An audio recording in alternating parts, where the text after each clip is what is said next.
Pero que sepa, digo, estoy acá, vení y me hago la rinoscopía delante tuyo, cobarde.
Bueno, parece que tienes cierto nivel de admiración en Chile, Javier.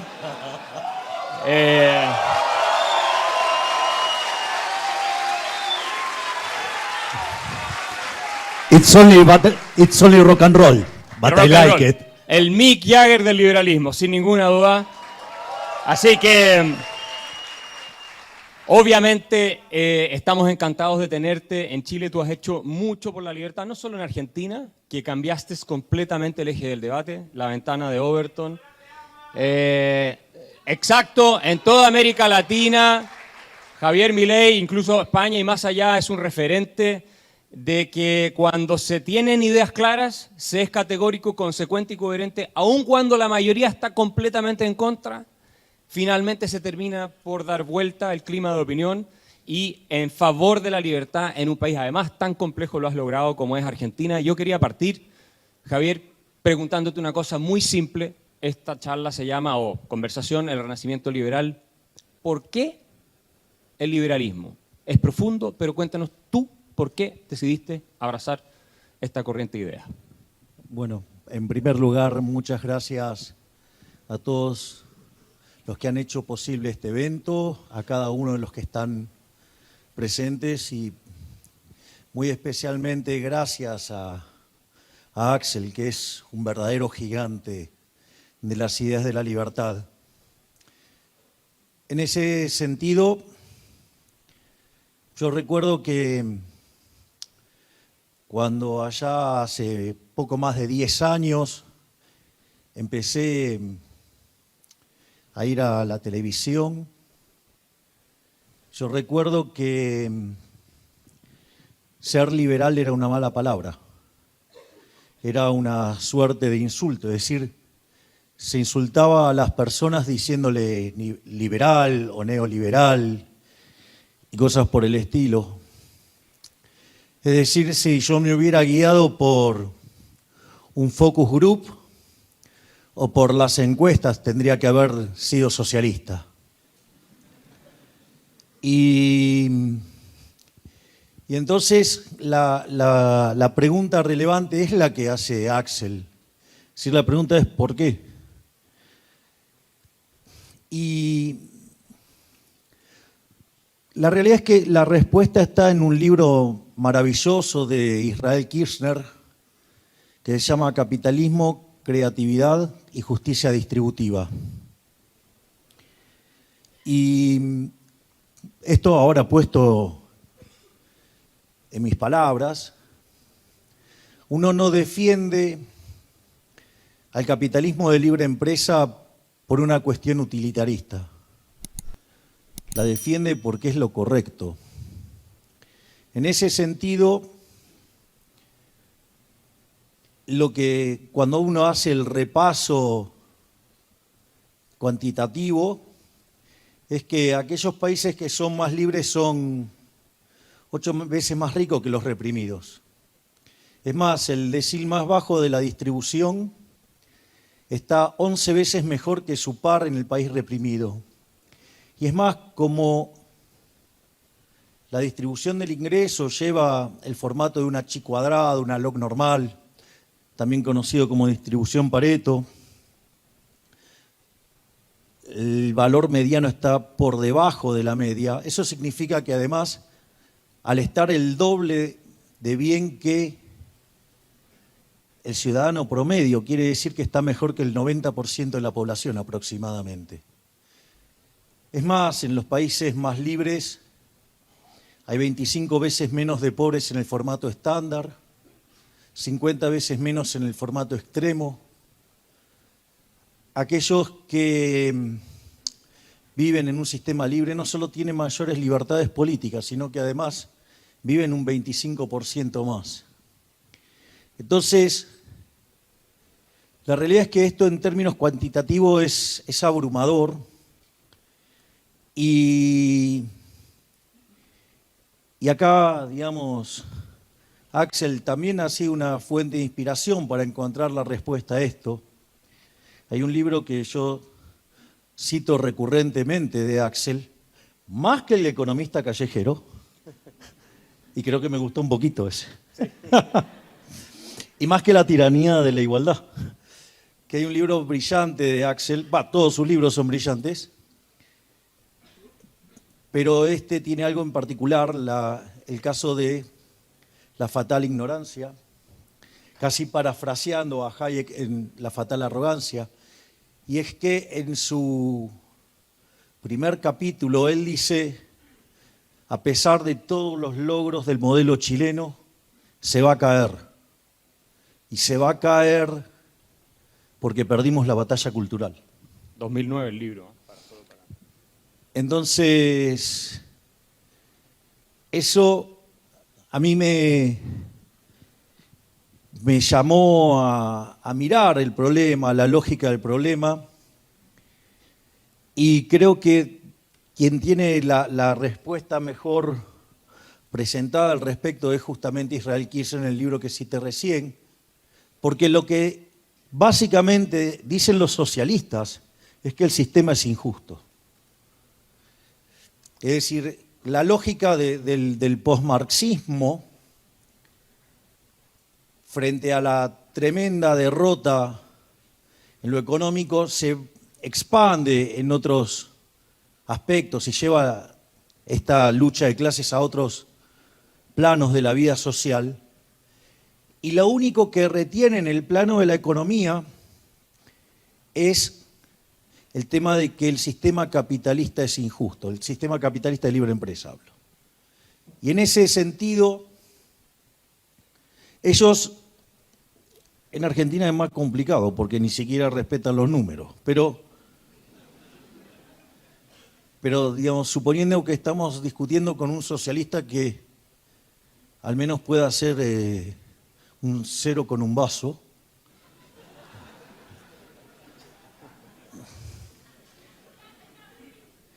que dicho sea de paso, hay un cabrón que me desafió, pero digo, me puedo ir a hacer una rinoscopía y me tendría que pagar 2 años de su sueldo, ¿no? Digo, por la acusación que me hizo, que es un delito, ese cobarde, que, digamos, o sea, no importa, ahora me acordé. Pero que sepa, digo, estoy acá, vení y me hago la rinoscopía delante tuyo, cobarde.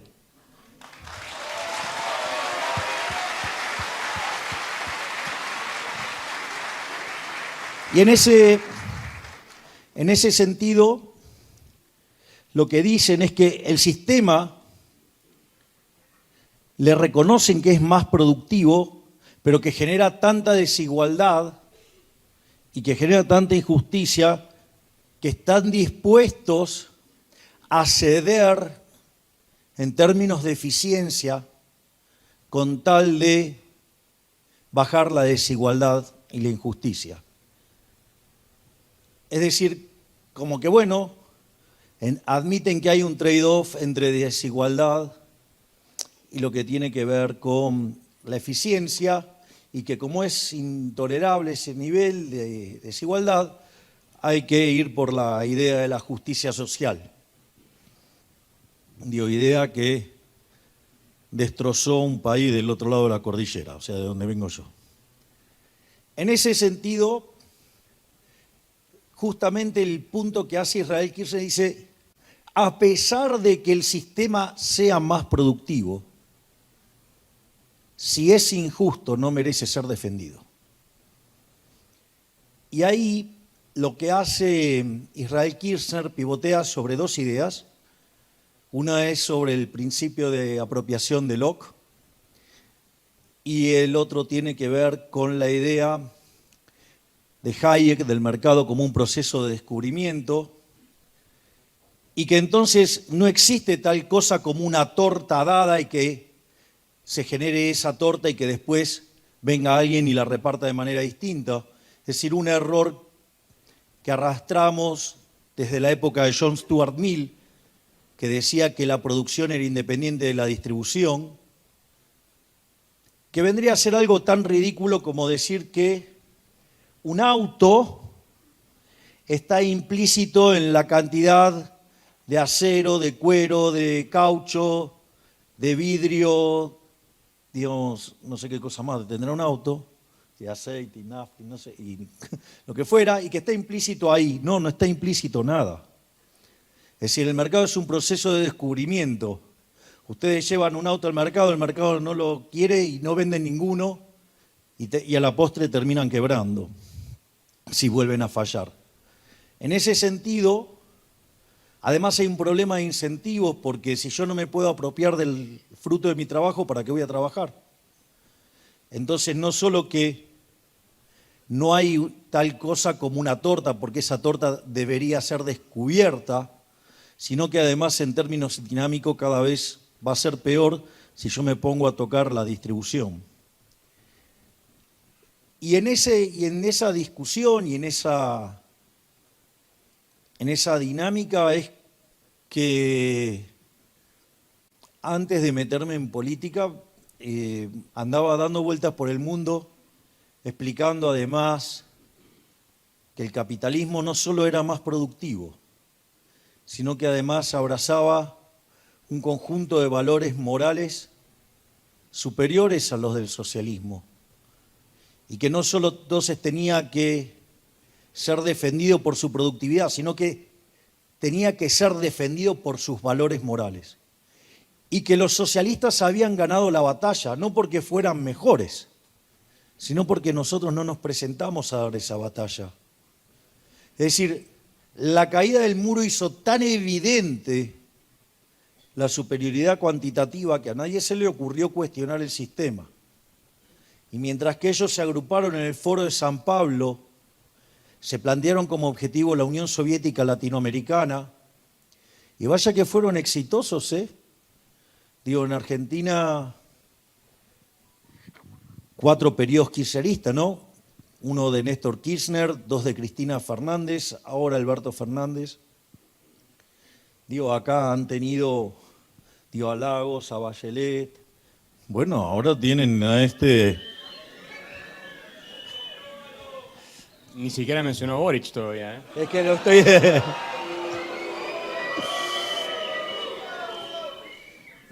Y en Uruguay tuvieron a Tabaré Vázquez, a Pepe Mujica, en Paraguay tuvieron a Lugo, en Bolivia a Evo Morales, en Venezuela a Chávez y a Maduro, a Noriega en Nicaragua, en Brasil a Lula, a Dilma Rousseff, en Perú a Castillo, Correa en Ecuador, Petro en Colombia, es decir, que son una plaga. Entonces, más allá, vean que no solo es importante la superioridad en términos cuantitativos, sino que es muy importante la discusión en términos de moral y mostrar que es un sistema injusto el sistema socialista y que el único sistema justo es el capitalismo de libre empresa.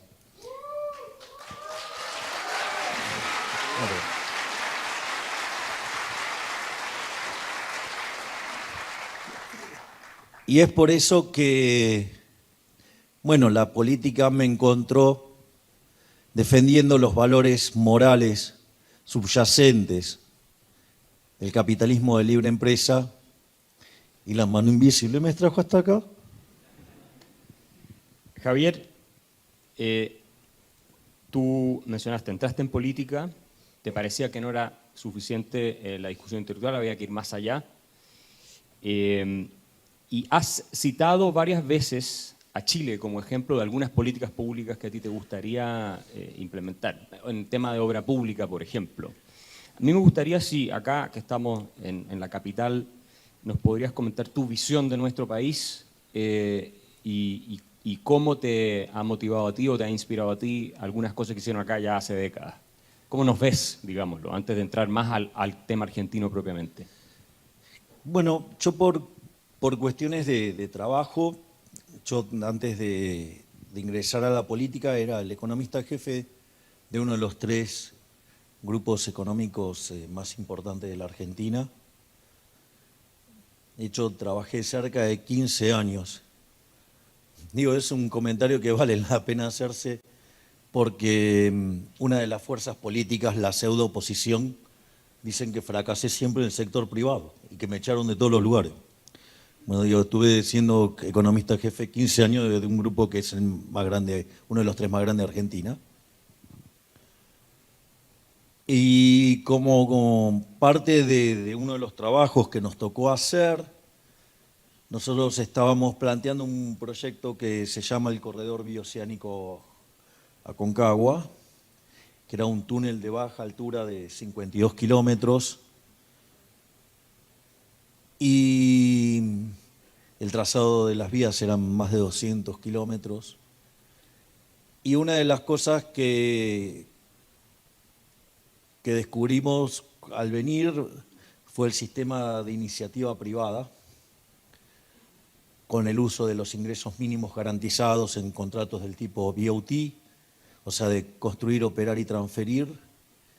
Y la verdad es que ese modelo se desarrolló con los Chicago Boys porque había un déficit fiscal considerable, había que ajustar, y era una forma de no dejar de hacer obras de infraestructura sin que tuviera costo para el Estado, y que en realidad si el único costo que debería enfrentar el Estado es la opción, el put, en caso de que hubiera algún problema con el proyecto, y eso, digamos, pero ese es un condicional, eso no se ejecuta salvo que haya algún problema con el proyecto.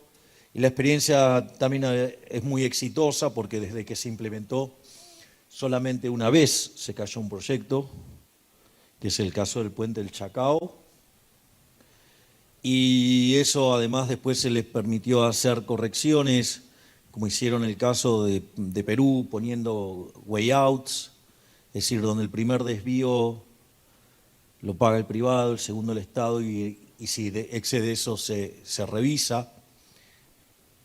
Es importante entender que esto funciona porque es un BOT, ¿no? O sea, porque en el fondo de largo plazo esa obra termina perteneciendo al Estado. Entonces, digamos, el Estado lo que hace es bajar el riesgo de la financiación y permitir que los plazos se extiendan y que se puedan hacer proyectos que en situaciones convencionales sería muy difícil.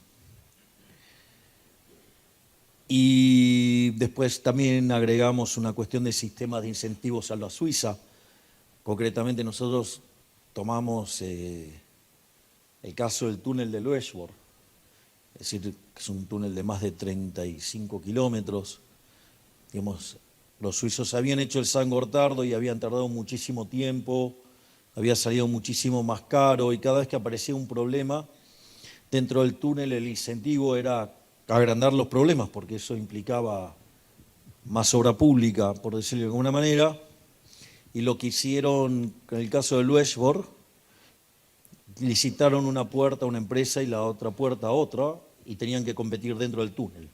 Tardaron muchísimo menos tiempo y ahorraron 20% de los costos. O sea, con lo cual nosotros, de hecho, una de las cosas como parte del programa de ajuste fiscal que estamos impulsando.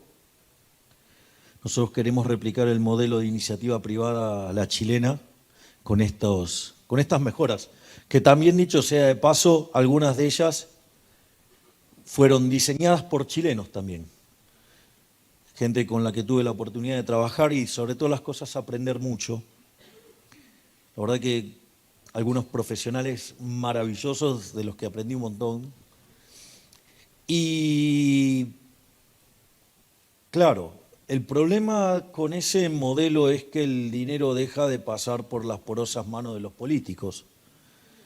Entonces, por ejemplo, cuando yo voy a exponer a un lugar,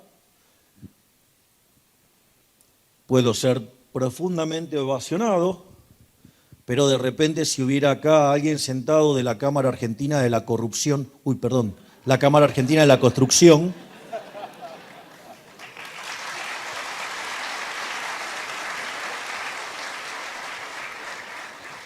van a decir que por poco soy Drácula. Es decir, imagínense que además yo brego por un periodismo libre y una forma de que el periodismo sea libre es que compita y les quiero sacar la pauta oficial. Así que como verán, cualquier cosa que reciban de los medios argentinos seguramente van a ver que soy un monstruo, me hacen comparaciones con personas verdaderamente nefastas de la historia de la humanidad. Claro, porque estoy tocando sus intereses. Entonces, lo que hay que saber es que esto no es gratis. Dar la pelea por las ideas de la libertad, si no tienen la convicción, no la hagan. Y mucho menos se les ocurra meterse en política. Porque si no lo van a hacer con convicción, mejor no lo hagan. Porque como decía nuestro Señor Jesucristo, decía, a los tibios lo vomitaré de mi boca. Así es que, si ustedes quieren hacer esto, lo tienen que hacer, pero lo tienen que hacer con convicción. Y es más, si quieren un modelo de lo que es tener convicción y tener agallas, coraje. Pueden mirar la historia del primer gran libertador, que fue Moshe, que le liberó al pueblo hebreo de la mano de los egipcios. Pero les voy a contar algo. Cuando ustedes leen la Torá, Moshe, después de salir del monte Sinaí, haber visto al Creador, y va y se encuentra con su hermano Aarón, habla con los sabios religiosos, le dice, bueno, qué bueno, vamos a ver a Ramsés. Y cuando se paró frente a Ramsés, con su hermano Aarón, le dijo que bueno, que liberara al pueblo hebreo. ¿Saben lo que pasa en ese momento? Se quedaron Moisés y Aarón solos. Con lo cual lo que digo es, ojo, que no es para cualquiera. Es decir, tienen que tener la convicción y la voluntad de llevarlo a cabo y saber que luego de esto, en el corto plazo pueden encontrarse con situaciones incómodas. Es más, probablemente este dato no lo sepan, pero es para que tengan idea de lo difícil que es esta tarea de pelear por las ideas de la libertad. Probablemente, salvo que de los que estén presentes haya estudiosos de la Torá, no saben que no salió todo el pueblo hebreo de Egipto. Muchos se quedaron con el pescado seguro en Egipto y entregaron la libertad, y solamente el 25% salió de Egipto. Tema no menor, Digo, hoy no se le ocurriría a nadie, ¿no? Pero hay otros modos de esclavitud y eso el socialismo lo sabe. Y no solo eso, ya de camino a la tierra prometida había gente que quería volver a Egipto. ¿Por qué? Porque el pescado era gratis. Y ahí hay una frase maravillosa de Milton Friedman, que en paz descanse, y que está escrita en Chicago, dice que no hay tal cosa como un almuerzo gratis. Es decir, el pescado gratis es Egipto, es la esclavitud. La contracara moderna de eso son los programas sociales, los programas de asistencia, donde en lugar, digamos, ¿qué es lo que hacen? Le dan el pescado a la gente. Bueno, nosotros en ese sentido, en Argentina estamos haciendo una revolución también, porque no solo que queremos llevar a 1/3 la cantidad de ministerios, lo queremos llevar a 8, sino que además uno de los ministerios es el Ministerio de Capital Humano, donde hay contención para el caído, pero no te regalo el pescado, te voy a enseñar a pescar. No quiero esclavos, lucho por una Argentina libre.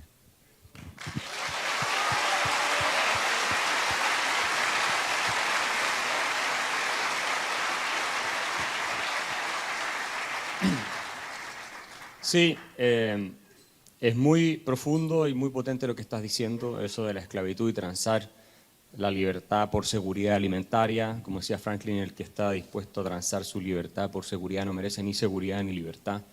¿Puedo hacer una Sí, nota? adelante. Les hago una nota de color, gracias, porque me hiciste acordar. Les sugiero enfáticamente, si algún día van a Estados Unidos y te van a visitar, ahí en Stanford,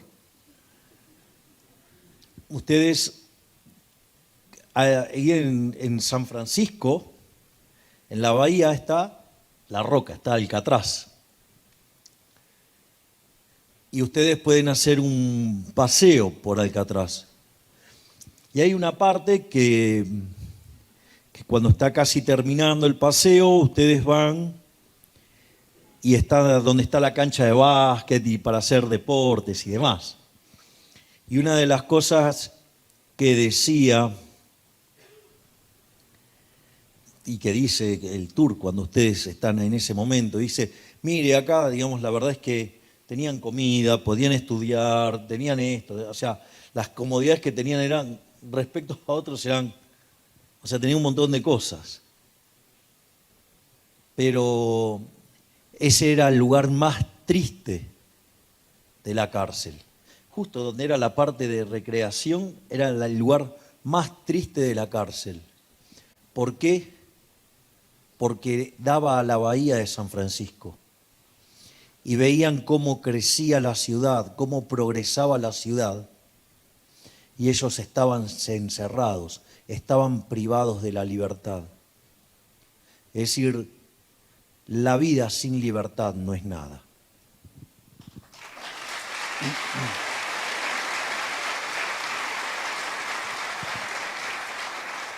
¿Cuántas veces no me tocó en debates enfrentar a gente que decía, pero por lo menos en Cuba la salud es gratis, es buena, lo cual es un mito? En la Alemania del Este, por lo menos, a la gente no le faltaba nada, en cambio, y eso te refleja ese espíritu de esclavo. Y yo quiero preguntarte, tú estás corriendo para ser presidente de Argentina en este momento y hacer una transformación profunda, una revolución en el sentido de los padres fundadores de Estados Unidos, no el de la Revolución Francesa, por supuesto, aunque hay un tema de casta que habría que empezar a también trabajar, y tú lo has hecho. ¿Cómo ves tú aspectada la carrera? Falta muy poco, estamos en la recta final. ¿Cómo dirías que va tu campaña acá en Chile? Muchas veces no se sigue tan de cerca, pero se sigue la política argentina. Cuéntanos un poco en qué va eso. Bueno, hoy nosotros estamos en una situación en condiciones de entrar a la segunda vuelta, y la realidad es que si entramos en la segunda vuelta yo soy el próximo presidente argentino.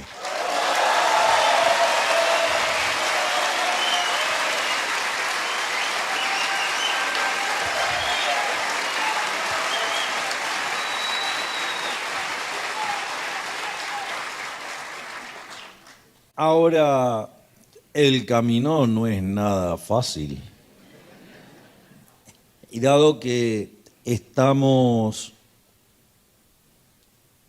yendo sobre intereses, porque básicamente la casta no son solamente los políticos ladrones. La casta también son los empresarios prebendarios, también son los sindicalistas que entregan a los trabajadores, son los periodistas corruptos ensobrados que viven de la pauta del Estado, la oficial y la no oficial, y también obviamente los econochantas, o digamos también aquellos que le dan una pátina científica a explicar las aberraciones del gobierno, del Estado. En ese sentido, hará por lo menos cerca de un mes donde todo el tiempo estoy siendo hostigado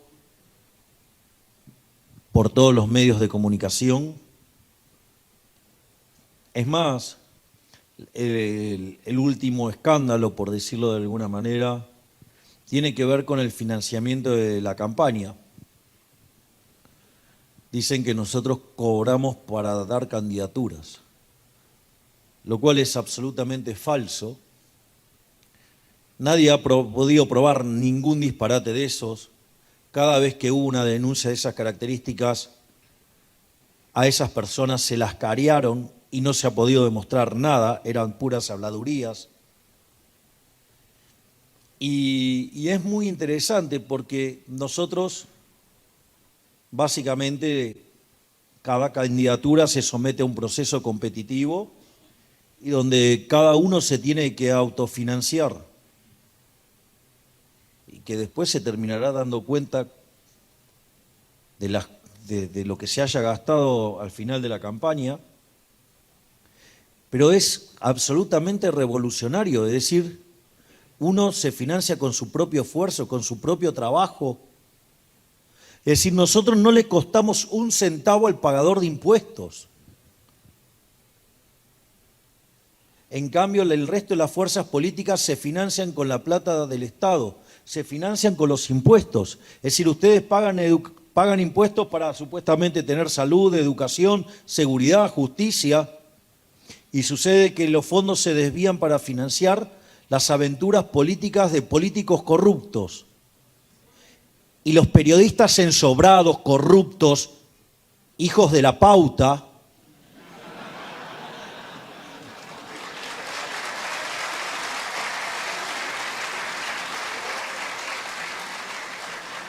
en lugar de ir y de investigar a los cajeros de estos políticos corruptos, en lugar de investigar de dónde sacan la plata del Estado, que es un desvío furioso, nos persiguen a nosotros.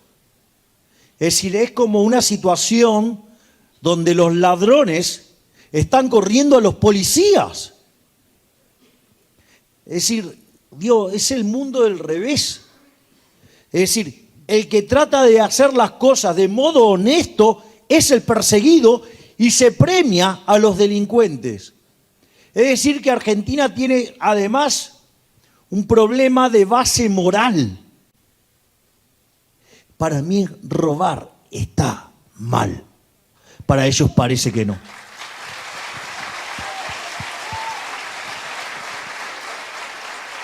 Vamos a ver si en La Moneda nos están viendo por el streaming en estos momentos, porque no sé si sabes tú, Javier, que estamos en uno de los escándalos de corrupción más llamativos que hemos tenido en décadas en nuestro país y que confirma lo que muchos venimos diciendo hace tiempo, ¿no? Que el Estado grande se presta para todo este tipo de corruptelas. De hecho, la corrupción es inherente a la existencia del Estado. Exacto. A ver, en el sector privado, si ustedes tuvieran corrupción, se manifestaría en qué? En costos más altos. Y si yo tengo costos más altos, puede aparecer otra empresa que brinde el mismo producto a un precio más bajo, o puede al mismo precio ofrecer un bien de mejor calidad, o una combinación de estos y me manda a la quiebra. Es decir, que en un sistema capitalista de libre empresa, el propio sistema limpia a los ineficientes, limpia a los corruptos. Es decir, el propio sector privado se va a ocupar de depurar el sistema. Sin embargo, como decía Reagan, cuando el Estado pierde plata te pasa la cuenta. Entonces, no tienen incentivos a ajustar porque ellos viven de una fuente coactiva de ingresos. Entonces, cuando hay, por ejemplo, una empresa pública, que es un oxímoron, ¿no? Es una contradicción en sus términos. Digo, pierde plata, digo, no la hacen eficiente, o sea, porque no existe ese concepto en el Estado. ¿Qué hacen? Te pasan la cuenta. Bueno, esto es igual.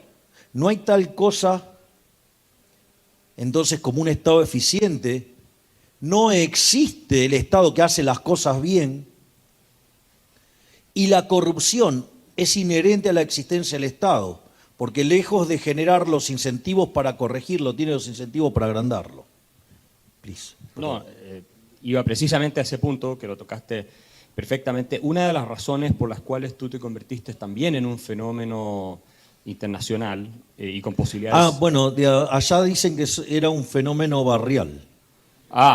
Bueno, es bastante grande Es tu un barrio barrio. grande. Es un barrio grande. Sí, es bastante grande el barrio. Pero fuiste, no sé si el único, pero al menos de los pocos, no conozco otro, que predijo con exactitud durante muchos años el desastre catastrófico económico que venía en la Argentina. Yo me acuerdo que veía en televisión, la gente se reía de lo que tú les decías, y después cuando se fue produciendo todo esto, empezaron a decir, bueno, parece que... El loquito tenía razón. Claro, exacto.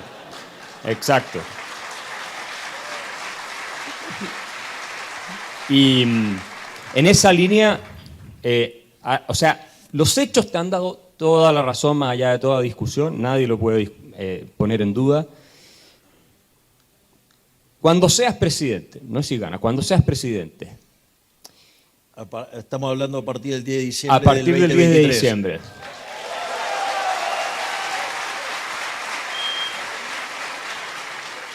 ¿Cómo tienes pensado y proyectado lidiar con la casta que tiene ese control tan férreo, el famoso triángulo de hierro, el que hablaba Friedman, para que las reformas estructurales que necesita Argentina para volver a ser uno de los países más prósperos del mundo sean posibles? La tiranía del status quo. La tiranía del status quo, exacto. Ahí nosotros, básicamente, lo primero que hay que entender es que nosotros estamos pensando en un programa que podría demandar entre 40, 50 años. Es decir, nosotros tenemos una perspectiva de largo plazo. Es decir, nosotros tenemos como perspectiva la idea de poner de nuevo de pie a la Argentina y que entre en un sendero de crecimiento que en un lapso de 30 a 40, 50 años vuelva a poner a Argentina en el lugar donde estaba cuando terminó el siglo XIX, que era el país más rico del mundo. Hoy estamos al tipo de cambio paralelo en 140 y con cerca de 45% de pobres en un país que produce alimentos para 400 millones de seres humanos, donde la presión fiscal sobre el campo es del 70%, es decir, que se lleva el alimento de 280 millones de seres humanos. Argentina tiene 5 millones de argentinos que no le alcanza para comer. Si eso no es claro que el Estado presente es parte del problema y no parte de la solución, tenemos un problema. Entonces nosotros queremos cambiar esta realidad de 180 grados, porque si Argentina sigue así va a ser la villa miseria más grande del mundo. Y si ustedes nos copian también. Sí. Nos estamos esforzando, ¿eh? Sí, sí. En ese sentido, les diría que nosotros estamos hablando de 3 generaciones de reformas. En la primera generación nosotros estamos hablando de una reforma del Estado que implique una drástica caída del gasto público. Nosotros queremos eliminar la obra pública llevando un sistema de iniciativa privada a la chilena. Nosotros queremos terminar con las transferencias discrecionales de nación a provincias y municipios. Nosotros queremos terminar con los subsidios económicos yendo a un sistema de recalibración de tarifas, donde se complete, se tenga en cuenta toda la ecuación económica financiera del contrato y que la tasa de retorno siempre esté por encima del costo de oportunidad del capital. Queremos terminar con los privilegios en materia de jubilaciones. Bueno, miren lo que hacen los medios ensobrados, digo, para que tengan un ejemplo. Está claro que las jubilaciones de privilegio son un escándalo. Entonces yo dije que quiero eliminar las jubilaciones de privilegio. ¿Y qué pusieron los medios ensobrados, hijos de la pauta? Milei quiere terminar con las jubilaciones. Es decir, se olvidaron una palabra, nada más. Y lo otro que queremos hacer es avanzar en un programa de privatizaciones para que no haya más empresas del Estado. En ese contexto, además, avanzar en una agenda desregulatoria, que básicamente Argentina tiene 70.000 regulaciones. Y hay prácticamente que pedir permiso hasta para ir al baño. De hecho, en la ciudad de Buenos Aires les diría que todo está prohibido salvo lo que les permita hacer el jefe de gobierno. Con lo cual esos son todos kioscos. Probablemente el kiosco más escandaloso tiene que ver con los permisos de edificación. Hay un código urbano de cuánto pueden medir los... Y entonces hay que después votar y analizar y considerar, digamos, las exenciones a ese código. Bueno, ahí los periodistas no se ponen a investigar nada. Sería bueno que lo hicieran, pero parece que ahí no... O una empresa de acarreo le cobraban un fee de 50.000 pesos por mes. O sea, con lo cual levantaban un auto y ya pagaban el fee. Una cosa rara. Pero bueno, parece que a los periodistas les importa mirar, digamos, cómo nosotros nos autofinanciamos la campaña, pero esos negocios parece que no los ven. O querer hacer 3 veces la misma avenida, o estar, digamos, rompiendo baldosas para hacerla de vuelta, o estar destruyendo toda la ciudad. Pero eso no lo ven. O sea, digo, y es evidente a los ojos, ¿eh? Lo otro que nosotros también planeamos en las reformas de primera generación es obviamente una simplificación del sistema impositivo. Argentina tiene 170 impuestos. Y la presión fiscal para que esté en blanco hace que Argentina sea inviable. Además, queremos pasar a un sistema de modernización del mercado laboral, una suerte de seguro de desempleo, y una vez que hacemos esas reformas que hagan que el país sea competitivo en el plano fiscal, que sea competitivo en el plano laboral, nuestra intención es abrir unilateralmente el país al comercio internacional, y en paralelo nosotros estamos planteando una reforma monetaria y financiera que a la postre termine eliminando una de las grandes estafas de la humanidad, que es el Banco Central. Digamos, fíjense, esto es muy interesante porque cuando uno le pregunta a una persona, bueno, ¿el dólar te parece una buena moneda? Digo, esta pregunta en Argentina, en otros países no se lo cuestionan tanto, pero dicen, sí, claro. Ahora, y entonces uno le pregunta, ¿qué te parece una moneda que en los últimos 20 años tuvo 80% de inflación? No, es una porquería. El dólar. Entonces, en ese sentido, los bancos centrales podrían ser calificados de malos, de muy malos, de horribles y la peor categoría de todas, el Banco Central de la República Argentina.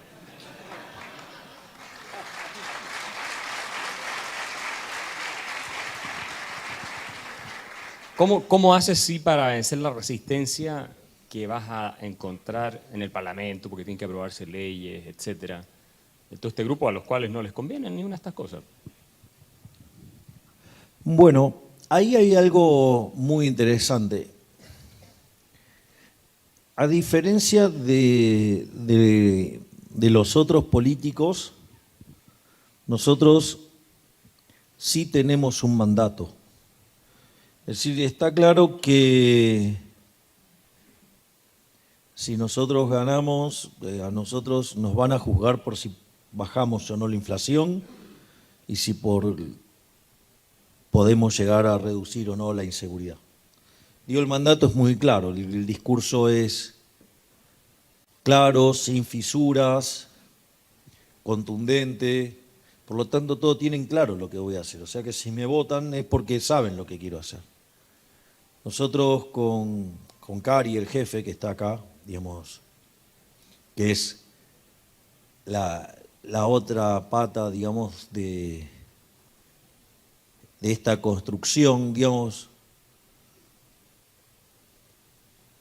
y obviamente que en esta construcción también hay otras personas que nos acompañan, además nuestra contención afectiva, que son nuestros hijos de cuatro patas, Conan, Murray, Milton, Robert y Lucas, en el caso de ella Aaron, y obviamente mi rabino de cabecera Axel, o sea, mira.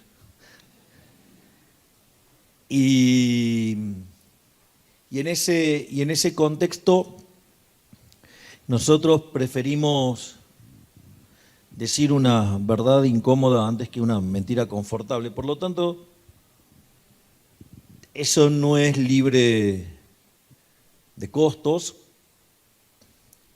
pero también es cierto que genera el mandato. O sea, la gente sabe bien claro, si me vota saben bien claro lo que voy a hacer. Y en ese sentido, si nosotros entramos al balotaje y ganamos la presidencia, les va a ser muy difícil a los políticos básicamente trabar las reformas porque, digo, hay un mandato popular.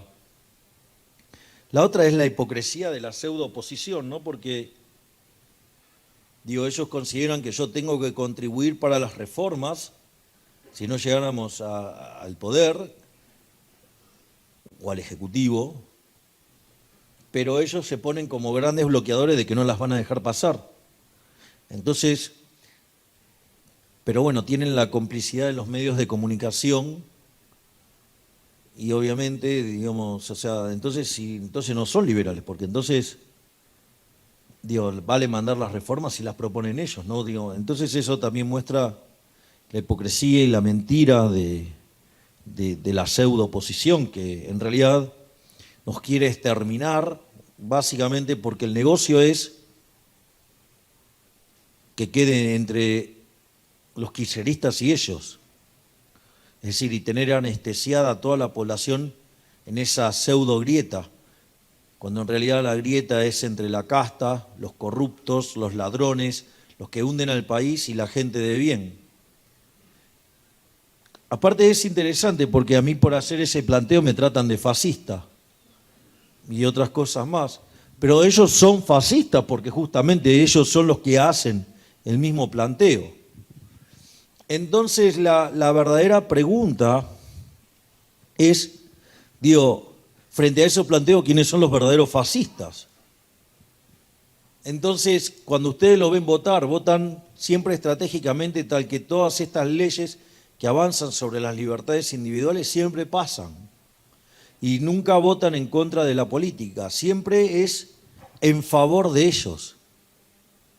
Y siempre es en favor de que ellos se queden con más de nuestro fruto del trabajo. Y sin embargo nosotros los enfrentamos porque queremos sacarnos el Estado de encima. Ellos piden el voto para ellos tener el poder de arreglar sus vidas. Y como efecto colateral, la de ellos mejora sustancialmente. En cambio, nosotros tenemos otro enfoque, que es, nosotros pedimos el voto, pero para devolverle la libertad a la gente, para que tenga la posibilidad de que en libertad ser el dueño del fruto de su trabajo, y como la libertad implica responsabilidad, tener que hacerse cargo de los costos. Y eso es una verdadera revolución. Y eso debería ser planteado en el plano de la moral, de la ética. Es decir, ellos mantienen un modelo de saqueo.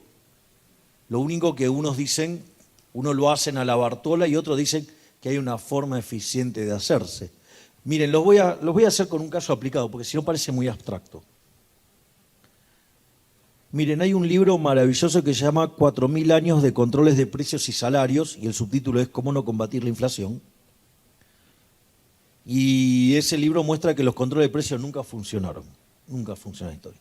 ¿Quieren un país donde nunca funcionaron? Miren los planes económicos de la Argentina del 50 en adelante.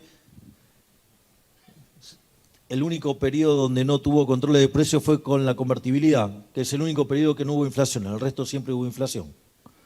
Eso quiere decir que, los controles de precios, además, si hay un caso donde se nota que nunca funcionaron, es Argentina. Ahora, el problema del control de precios radica no en la estupidez del libro de texto que pone un precio debajo del equilibrio. Ustedes miran las curvitas y dicen, uy, acá hay un exceso de demanda, y se achica la oferta, aumenta la escasez. Eso, esa versión, for dummies, pero con una categoría, de las últimas.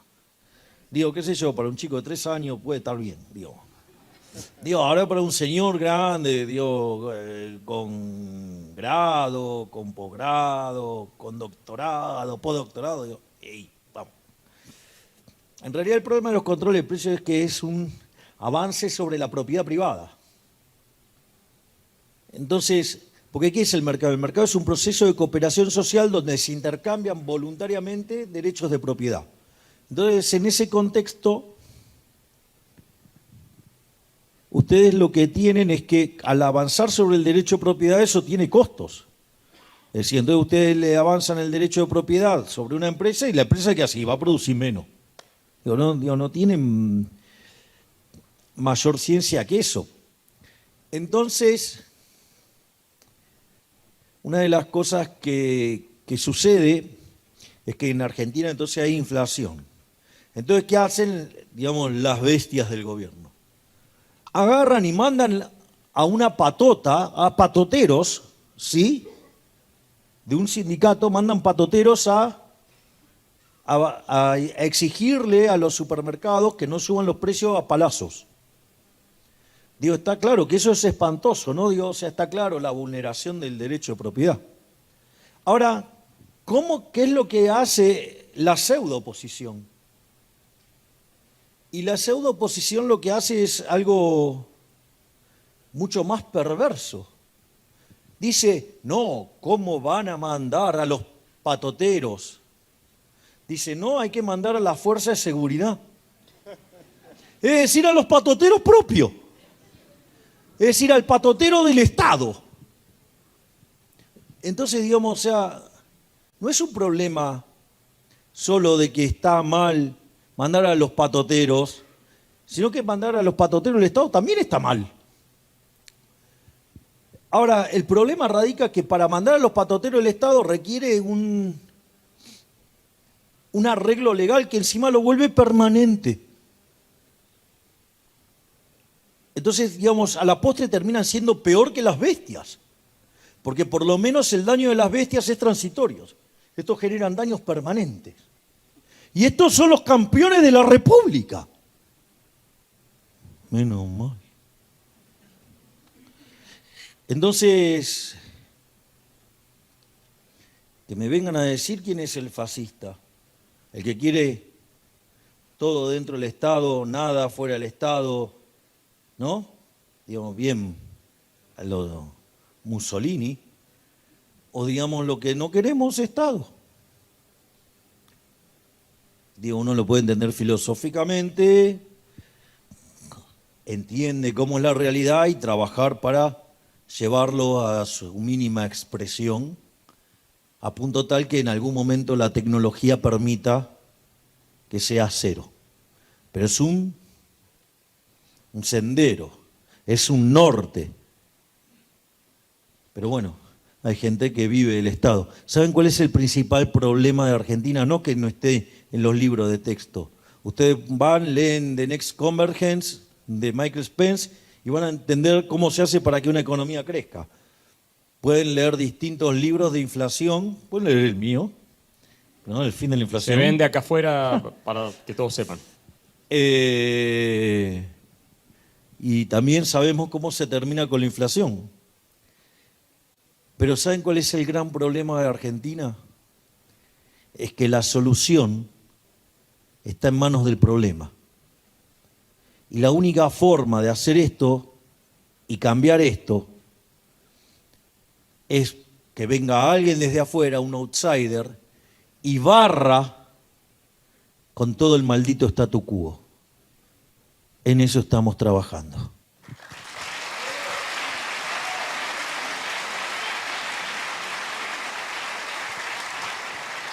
Bueno, yo quiero ir cerrando, tengo dos preguntas para ir terminando. Una sale del marco de lo que hemos discutido hasta ahora y la otra vuelve a ese marco.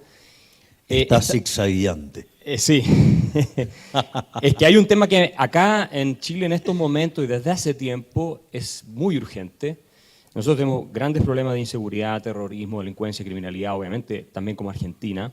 Y nuestro gobierno, de izquierda no democrática, diría yo, uno de los avances que quiere hacer, y obsesivamente, es bien sospechoso, es sobre el derecho de los ciudadanos decentes a tener un arma para poder defenderse en sus casas de los delincuentes, de los criminales. Ni siquiera portarla en cualquier lado, sino que a tenerla. Quieren prohibir a todo el mundo, ojalá, en su ideal, tener un arma y entonces estamos a merced de los delincuentes. ¿Cuál es tu filosofía sobre ese tema? Yo haría un repaso de quiénes son los que prohibieron armas a lo largo de la historia.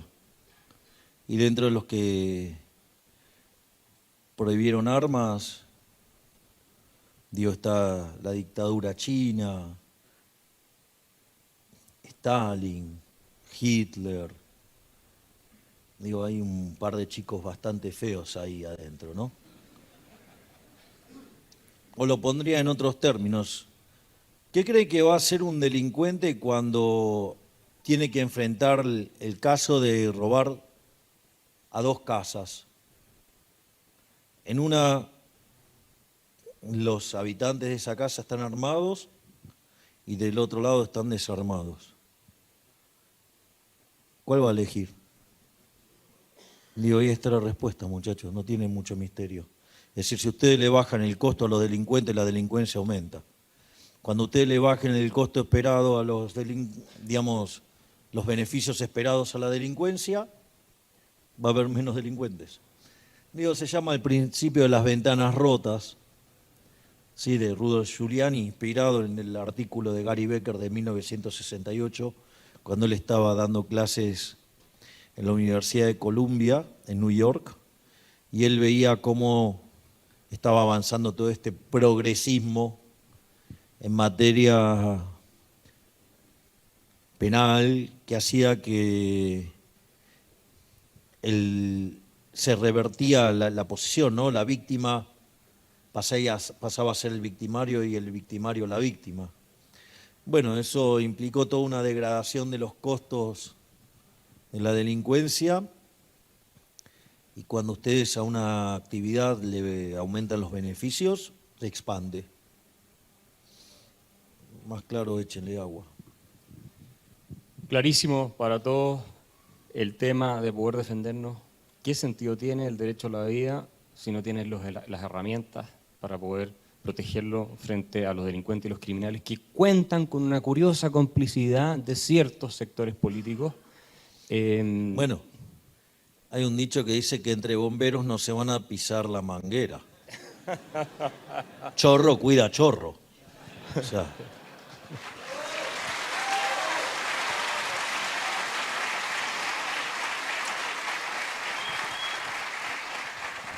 y hablando de chorros y de personajes que debieran estar en el antiolimpo de los chorros, ¿crees que Cristina va presa o no?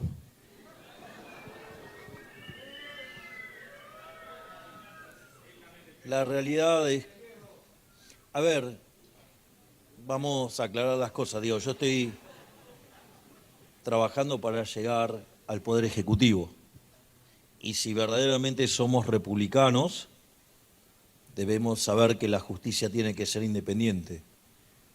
Y la realidad es que mi compromiso es hacer que la justicia sea verdaderamente independiente, poder quitarles, digamos, las sogas que la tienen maniatada, digamos, en primer lugar permitiendo que tengan un financiamiento que no dependa del Poder Ejecutivo, como pasa hoy, y por otra parte que se vuelva a plantear una carrera judicial, de modo tal que vayan creciendo y progresando en función de sus sentencias, en función de su trabajo y no en función de un acuerdo o un arreglo político. Es decir, que nosotros también estamos planteando una verdadera revolución en materia judicial y es que la justicia sea independiente. Y si la justicia, siendo independiente, determina que robó, tiene que ir presa. Eso es así. Pero alguien que está aspirando al Poder Ejecutivo dar una respuesta sobre qué haría en materia judicial, tengan cuidado porque ese es un totalitario, porque ese no quiere una justicia independiente. Y así como puede meter preso a un chorro, porque las encuestas dicen que le conviene meterlo preso, también puede meter preso a un inocente porque le está molestando.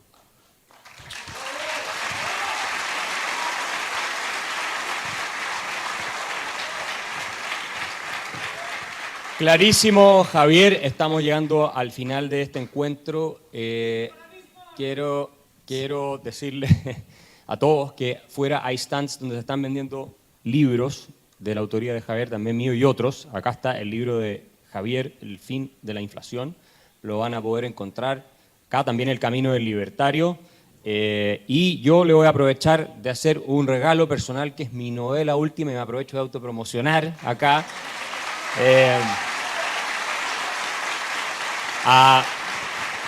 A mi querido Javier, tal vez cuando en esos años en que ya estés viendo el legado que dejaste, tranquilo, contemplando el horizonte con tus hijos de 4 patas, tengas algún minuto para dedicarle a esta defensa de la libertad. Amigo mío, muchas gracias por todo. Y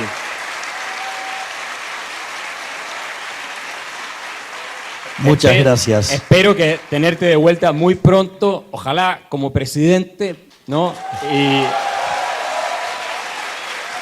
acá te vamos a estar esperando y vamos a estar por aquí dando vueltas, firmando libros, etcétera. Así que muchas gracias a todos por haber venido a la Fundación para el Progreso.